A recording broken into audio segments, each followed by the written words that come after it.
So the car market is crashing bad and prices are dropping at an alarming rate. Now the issue is that there's not enough consumer demand in the market for the inventory that's available today. And this is all spiraling down into the worst possible case scenario. Is 2024 going to be the year that the auto industry recovers, or are we going to witness the worst crash ever?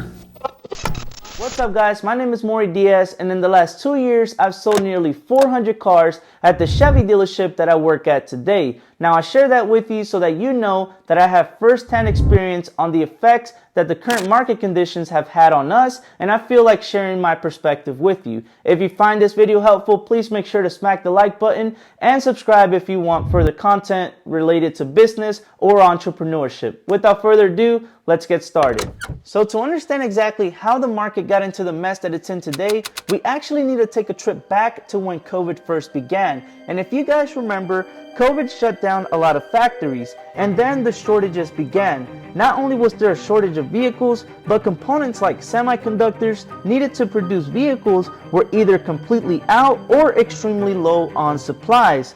Now, these semiconductors control things like air conditioning, heated seats, heated steering wheel, and parking sensors, just to name a few. Now, although all of this was going on, people continued to buy more and more vehicles, and because there was such a shortage in supply already, prices of vehicles continued to rise. And it got to the point where there were new vehicles that had markups from $5,000 to $10,000 over sticker.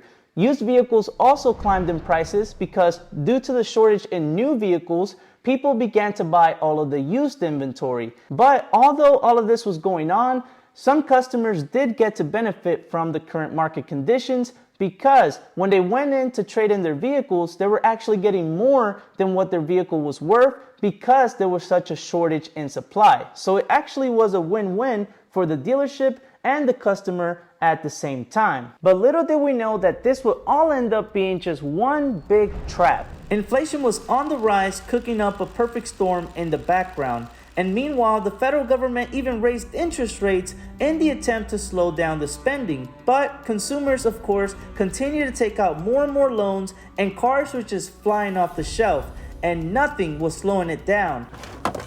Fast forward to present times 4 years later, and here we are.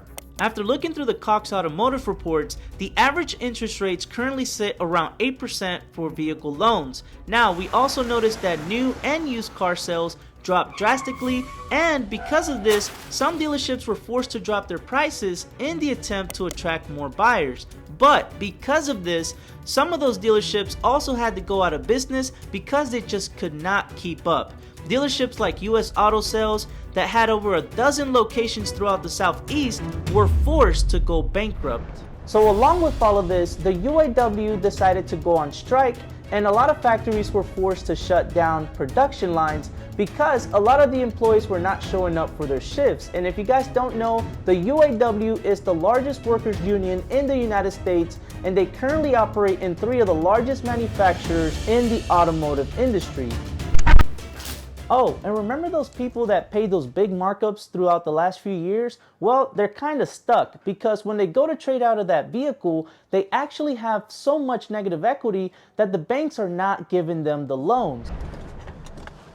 What exactly can we expect in the year 2024? Well, according to the government, we should expect 3 to 6 cuts on the interest rates throughout the year 2024. And what this is going to do is set up for a great buying opportunity for a lot of customers, because not only are they going to benefit from good interest rates, but they're also going to benefit from the low prices that the current situation has made for the market. And also, the UAW ended their strike, so the production lines are back to normal, and we should get more supply into the market, allowing you to get normal pricing instead of having to pay markups or anything like that like you were during the COVID times. If you guys have gotten this far into the video, please don't forget to smack the thumbs up button and also subscribe to the channel so that we can continue to grow.